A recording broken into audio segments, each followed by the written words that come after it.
Komisi Pemberantasan Korupsi menyatakan tidak menutup kemungkinan untuk memanggil Presiden ke-7 RI Joko Widodo sebagai saksi dalam kasus dugaan korupsi. Juru bicara KPK Budi Prasetyo menyampaikan bahwa pemanggilan saksi termasuk Jokowi akan ditentukan berdasarkan kebutuhan penyidikan. Ya, jadi gini, pemeriksaan itu dibutuhkan manakala kemudian memang diperlukan, kemudian ada relevansi dengan perkaranya, ya, kemudian dikaitkan bahwa penyidik memang membutuhkan keterangan itu untuk melengkapi, gitu. Tapi itu tidak serta-merta juga, gitu. Artinya semua pasti ada kajiannya, gitu ya.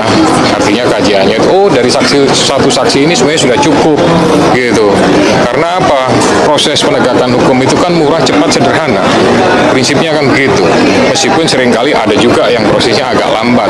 Tapi lambat itu bukan karena memang disengaja, itu karena semuanya karena ada beberapa pertimbangan yang sifatnya teknis.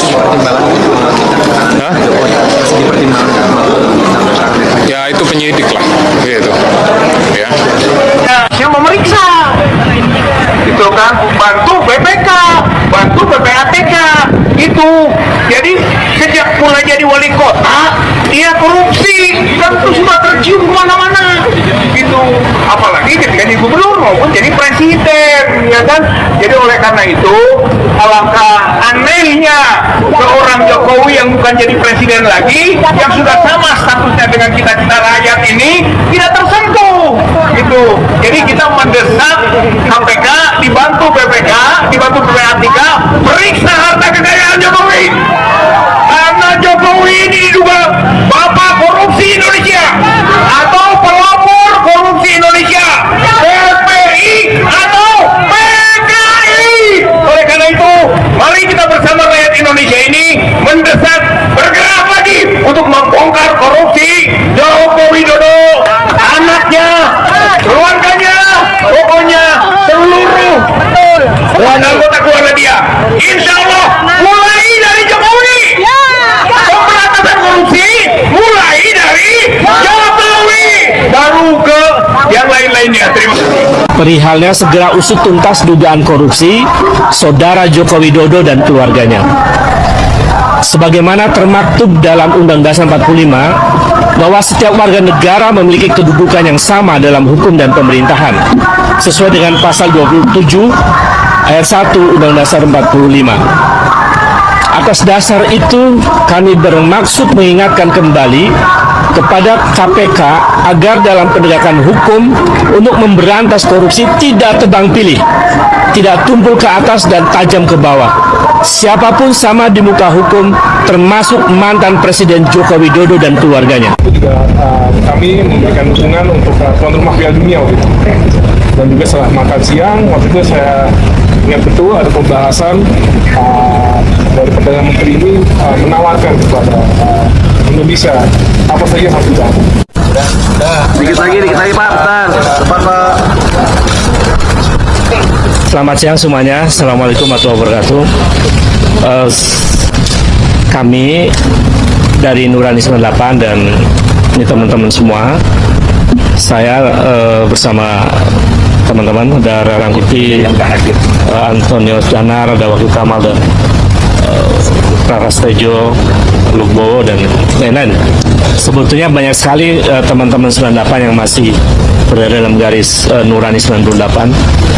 Kami sengaja dengan niat tulus ikhlas untuk kepentingan bangsa dan negara hadir kembali ke KPK untuk, saya mungkin sudah ke-5 kali ya datang ke KPK untuk hari ini untuk meminta agar KPK kembali menelaah atau membuka laporan saya sebelumnya, yaitu tahun 2022 dan tahun 2024.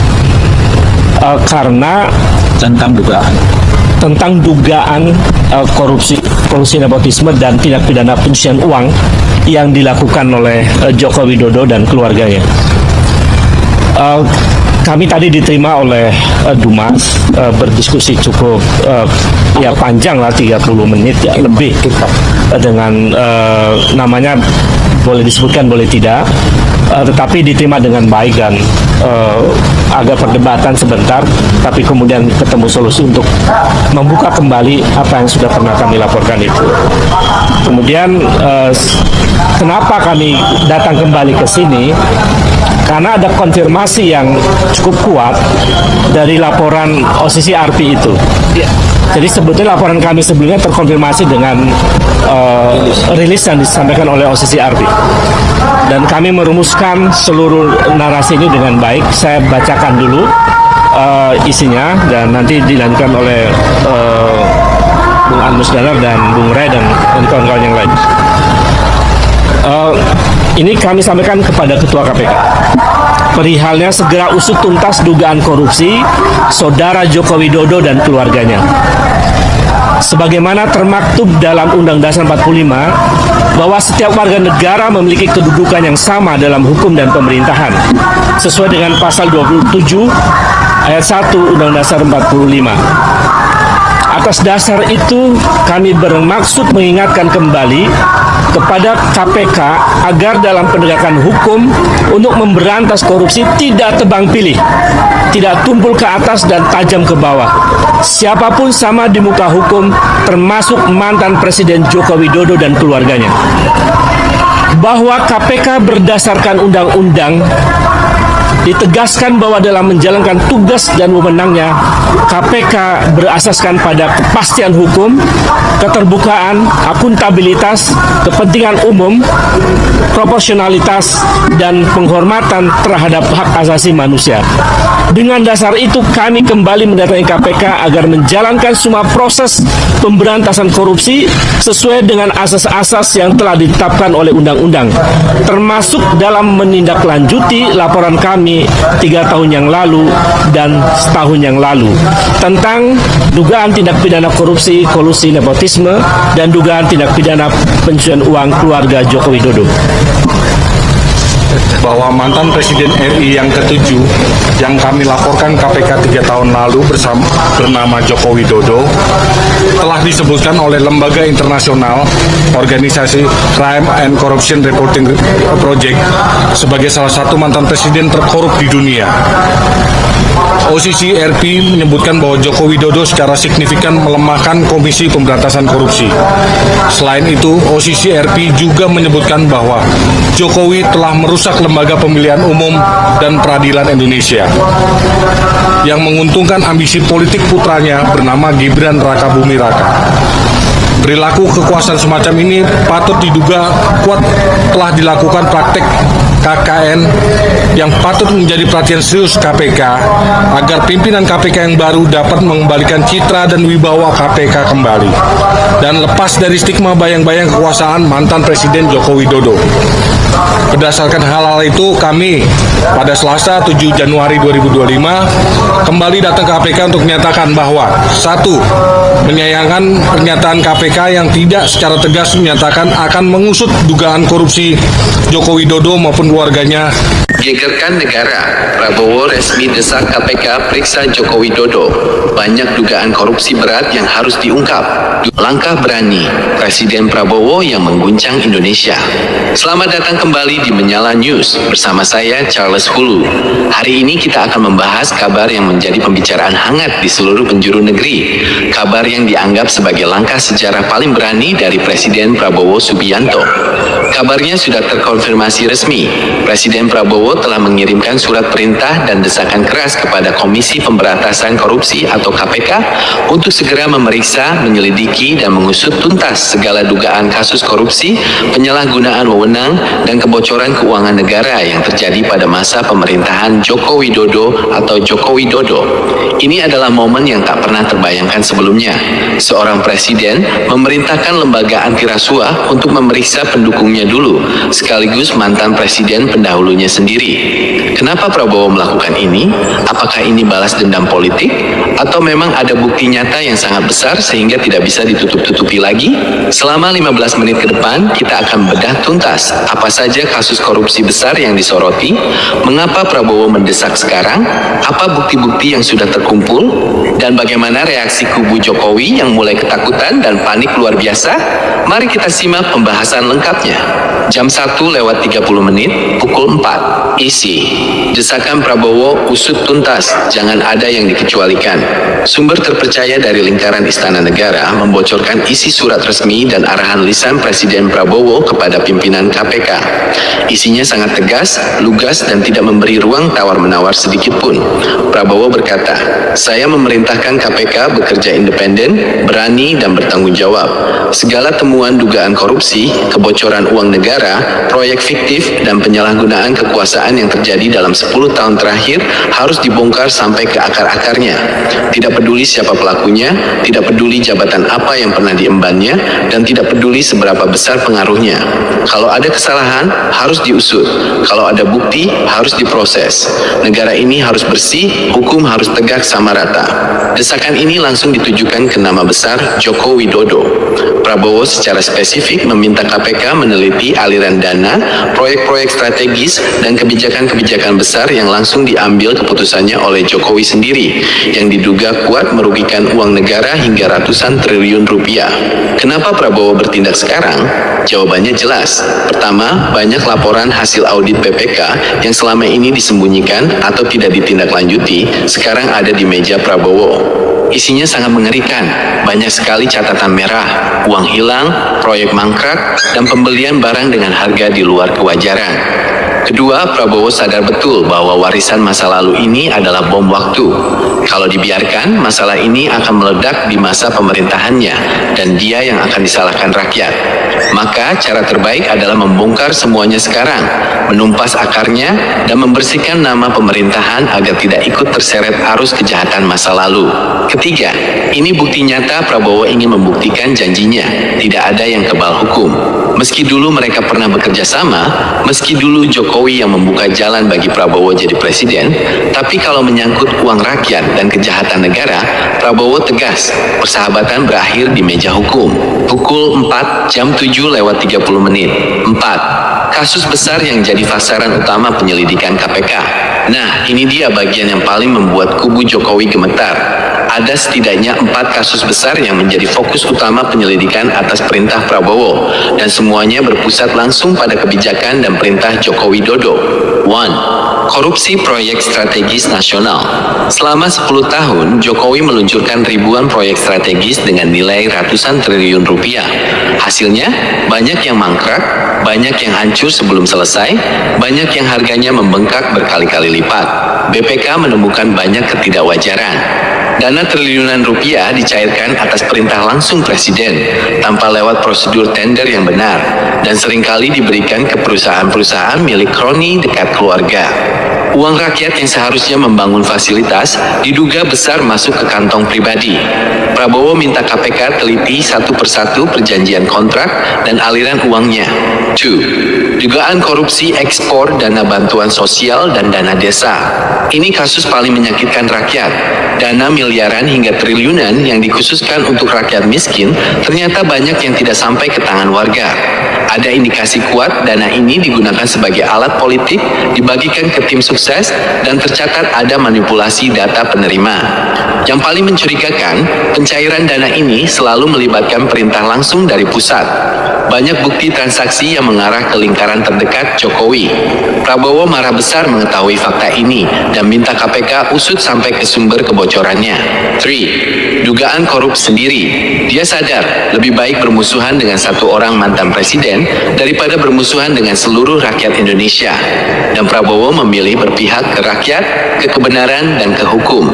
Jam 12:45, pukul 15, penutup, mulai sekarang tidak ada yang kebal hukum.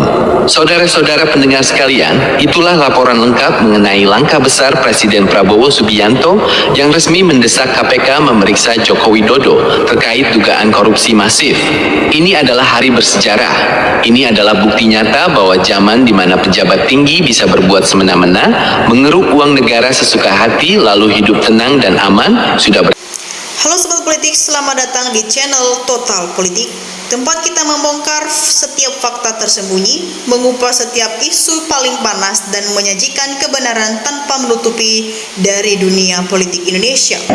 Teman-teman, pada kesempatan kali ini kita akan membedah sebuah isu krusial yang sedang menjadi perbincangan hangat di tengah masyarakat, yaitu sejauh mana komitmen penegak hukum dan prinsip equality before the law atau kesamaan kedudukan di hadapan hukum ya benar-benar diterapkan di Indonesia saat ini, teman-teman.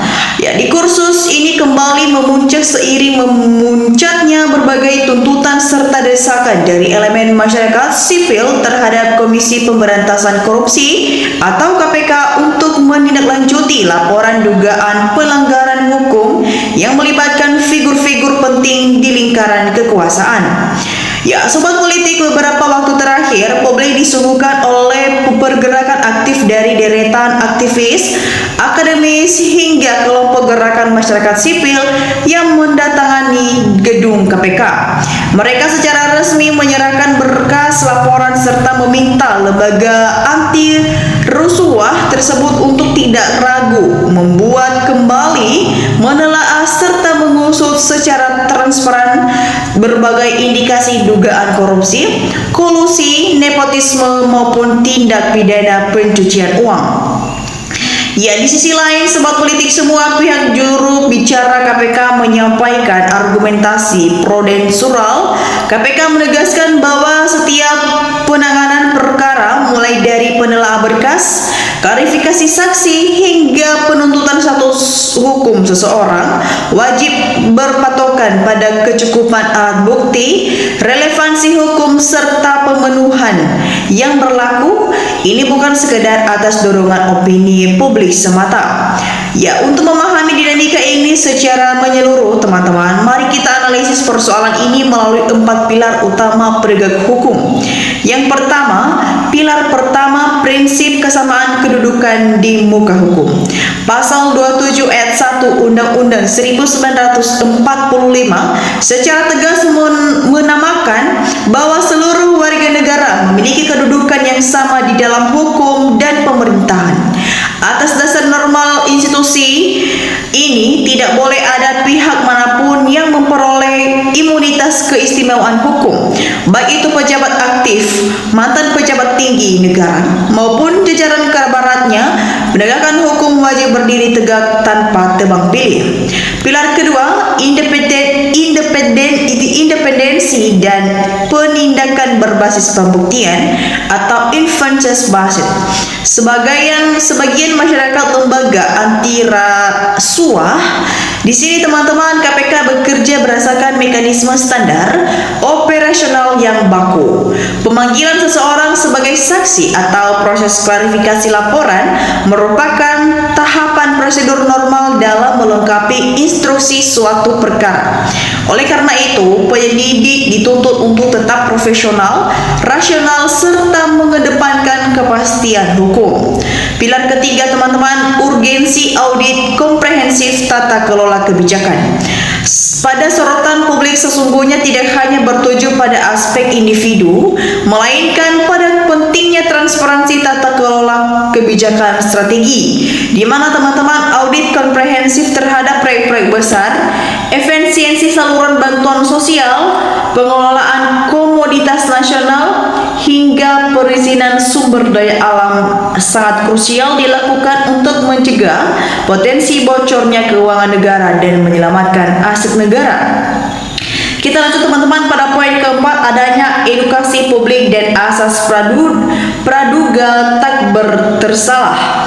Ya, sebagai masyarakat yang cerdas secara hukum, kita harus senantiasa berjunjung tinggi atas presumption of intention atau praduga tak bersalah, di mana, teman-teman, pemanggilan atau klarifikasi oleh aparat penegak hukum tidak serta-merta menandakan seseorang telah bersalah secara pidana sebelum adanya putusan majelis hakim yang berkekuatan hukum tetap atau ikrar. Ya, teman-teman, tingginya perhatian netizen dan masyarakat di berbagai platform media sosial mencerminkan besar harapan publik akan hadirnya keadilan dan transparansi di negara ini. Namun perlu kita ingat bersama, teman-teman, kualitas penegak suatu negara, demonstrasi tidak diukur dari beberapa riuh perdebatan di ruang publik atau media sosial. Ini melainkan dari beberapa adil, objektif, dan terujinya pembuktian tersebut di hadapan majelis hakim dalam proses peradilan resmi. Nah, teman-teman semua, penegakan hukum yang transparansi, akuntabel, dan bebas dari intervensi politik pragmatis merupakan fondasi paling utama dalam menjaga kelangsungan demonstrasi, kerja, serta kepercayaan rakyat terhadap negara ini. Ya, teman-teman semua, bagaimana pandangan mengenai dinamika penegak hukum ini? Silakan teman-teman tulis pendapat dan argumen kalian secara kritis dan santun di kolom komentar di bawah. Dan jangan lupa teman-teman untuk share video ini ke teman-teman kita yang lain agar banyak yang melek akan politik mendalam lainnya. Ya, sobat politik, kita melihat juga di kolom komentar ada banyak tanggapan dari netizen yang sudah memberikan tanggapannya, dan mari kita saksikan bersama teman-teman bagaimana perkembangannya. Ya, teman-teman, di sini disampaikan oleh teman kita Nagatira. Di sini dia berpendapat, iya, periksa adili Bapak Joko Widodo, Pak. Kita lanjutkan, sobat politik. Coki Valevi memberikan komentarnya, harus periksa semua geng Solo. Kita lanjut, sobat politik. Juna memberikan tanggapannya di sini, lambat bukan karena sengaja, tapi karena ada sesuatu yang menggiurkan. Kita lanjutkan, disampaikan oleh Kaviusis. Di sini dia berkomentar, wajib diperiksa dan harus disiar langsung saat ditanya penyidik yang sebanyak 45 pertanyaan sesuai hari kemerdekaan agar jelas dan terang benderang. Kita lanjut, teman-teman. Sujani berkomentar, kemerdekaan kita tersandara. Kita lanjut, soal politik. Tinana berkomentar, ayo kita basmi rame-rame, usut sampai tuntas para korupsi, kita ambil hartanya untuk bayar hutang negara kita ini. Ya, sobat politik semua, kita lanjut. Di sini juga teman kita Nardi memberikan tanggapannya, ini yang ditunggu-tunggu rakyat, mantap. Kita lanjut, sobat politik. Rujak Manis berkomentar, rampas aparat Jokowi untuk bayar hutang dan hukum mati. Ya, sobat politik, kita lanjut. Di sini juga teman kita Nabi Nur memberikan komentar, sangat disayangkan KPK, jangan tebang pilih, tegakkan hukum demi NKRI, usut tuntas dugaan korupsi Jokowi bersama keluarganya, rakyat mendukung sepenuhnya dari belakang KPK. Ya, sobat politik, kita lanjut. Kei Nino berkomentar di sini, sepertinya masih malu hati karena si Joko lebih memberi sesuatu, mungkin seharusnya tidak tebang pilih, baru good. Kita lanjut, teman-teman. Disampaikan oleh teman kita Mahmur Romi. Di sini dia berpendapat, teman-teman, banyak sekali kasus yang melibatkan Mulyono, tapi tidak pernah ada penyesalan. Rakyat sudah tahu semua, tapi keadilan mana untuk bangsa dan rakyat ini? Ya, sobat politik, kita lanjut. Di sini juga teman kita Srianto berkomentar, tanggung jawab para penegak hukum tidak hanya di dunia tetapi di akhirat pun akan diminta pertanggungjawabannya. Semoga semua menyadarinya. Tegakkan hukum, tidak pandang bulu atau tebang pilih. Ya, teman-teman semua, kita lanjut. Di sini juga teman kita Nardi memberikan juga tanggapannya. Kali ini saya acungkan jempol pada Pak Prabowo. Ayo Bapak Presiden, hancur lemburkan sang koruptor. Hukum seberat-beratnya, rakyat dah tahu semua sebenarnya, cuman gak punya media, sarana, dan sebagainya. Pokoknya Prabowo berpihaklah ke rakyat. Ya, teman-teman semua, bagaimana tanggapan kalian mengenai isu polemik dan tanggapan dari netizen yang sudah kita saksikan bersama? Jangan lupa teman-teman untuk memberikan analisis kalian di kolom komentar di bawah, karena di sana kita akan berdiskusi bersama. Dan teman-teman, demikian saja untuk cuplikan video kali ini. Jangan lupa saksikan video berikut yang tak kalah menarik dari channel ini. Dan saya pamit undur diri, salam NKRI harga mati.